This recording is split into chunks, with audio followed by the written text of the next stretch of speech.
Okay, Kent, this is Dennis Clark. It's February 9th, Sunday, and this is a review of your Saturday lesson.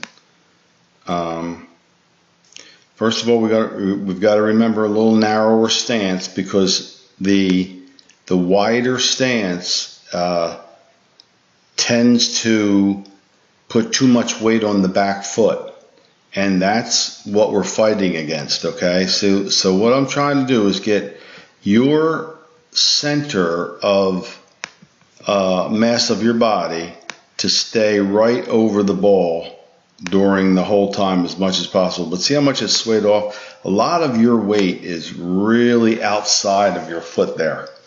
And this is a habit that we have to break to get you more consistent in striking the ball and the turf after it. You know, the ideal place for the divot would be right about there, right in front of it. But when you go this far off of it, it's really hard to get back to it. So I want you to practice with a wedge under your outside of your right foot or step on a golf ball and square this foot up, even pigeon toe it a little bit if you want, and really narrow the feet up a little bit so nothing goes outside of where it is when you make your backswing. It's just a safer way to play. The other thing I would have you do is set, for the same reason that I told this to Laura, set your wrist a little earlier. Don't let your swing get so wide because that's taking you back with it. You see, when we take the club back, the center of our mass of our body wants to move off the ball. So that wide backswing is having you sway with it. I want you to cock your wrist earlier so that you can stay more centered over the ball. That's the big thing, is staying centered over the golf ball. Because, you know, as you come down, when you get back there, see, now we're going back the other way. And that's why that arm folds. We can't get this arm, the lead arm, in the position that we want until all of the weight of the upper body gets over the ball.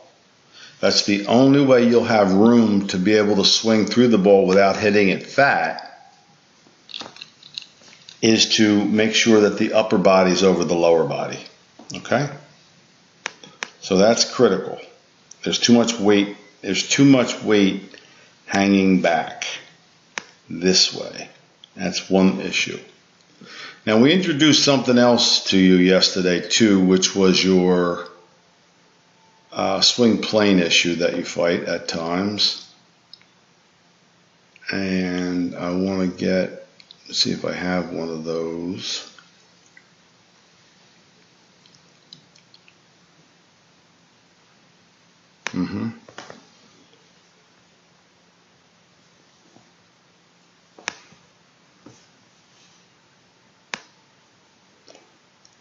Okay, so your setup is good. We don't have to do much more to your setup now at all.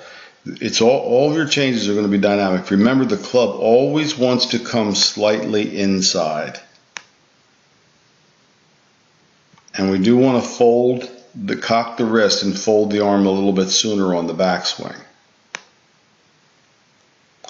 But here's the next part that I really want to get for you, is that I want to get the club much more in line with the golf ball in transition. You have a very steep downswing.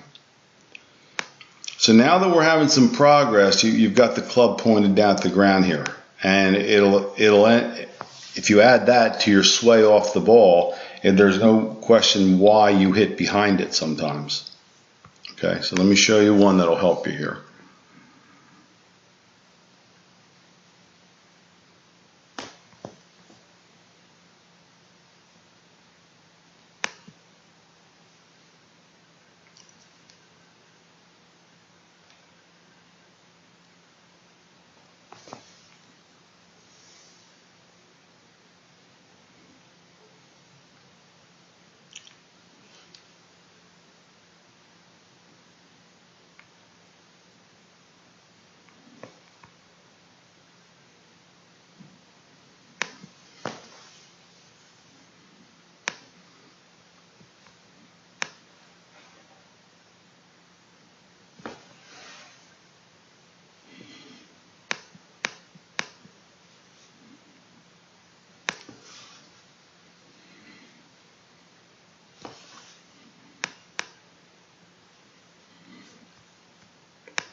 That's kind of the angle. Like, you see how the club, we picture it on this angle through his right forearm.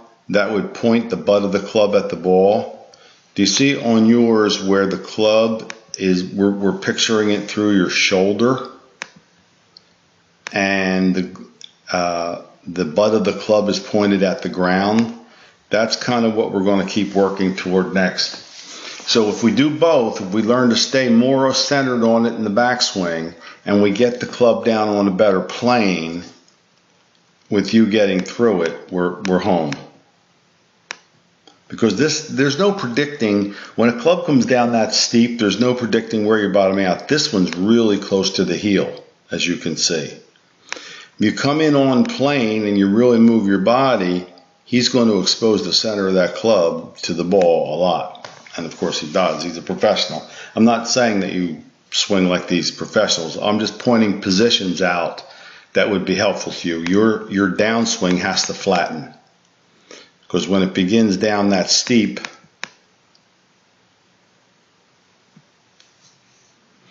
it's always going to have to be manipulated coming down. So we're going to work on staying over the ball and flattening your swing. So what I wanted to see you do between now and the next time we get together is hit as many balls as you can with the ball above your feet on a hill. I've got a live board down there. You can use that. It's that green board over by the fairway bunker down on my end. And you can get some of those very tall tees that they sell now. Like, I know the PGA Tour store sells them. The guy down in the corner in the driving range might even have some. And they're about 3 1/4 inches, 3 1/2 inches, and you tee it way up. I mean, way up. Just barely put the tee in the ground and put the ball on top of it, and then keep the club as high as the ball. It'll give you a feeling of swinging sidearm at the ball. And clearly, if you watch Rory here, this is really coming in sidearm.